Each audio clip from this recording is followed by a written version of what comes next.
ছেলের কাছে শুইতে হইব, শুয়ে মাসে পাইতাম 20,000 টাকা। আর ওইখানে যা হোক না, আমি মানুষের কাছে শুই, ঘুমাই, মানুষের বেড শেয়ার করি।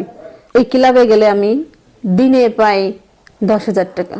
এটা কিন্তু সবাই জানে যে মেয়েরা প্রবাসে গেলে কি হয়, কি করে, ওরা কি কাজে যায়।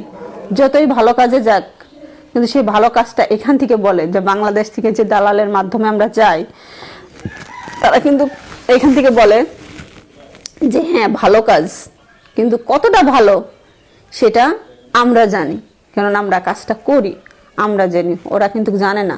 প্রবাসে কিন্তু অনেকে যায় বাসা বাড়ির কাজে, অনেকে যায় অন্য অন্য কাজে, কিন্তু যে কাজে যাও কাজ কিন্তু ওইটা থাকবেই। আমাদের যে বাঙালি মেয়েদের, আমাদের যে বাংলাদেশের মেয়েদের যে বডি ফিগার,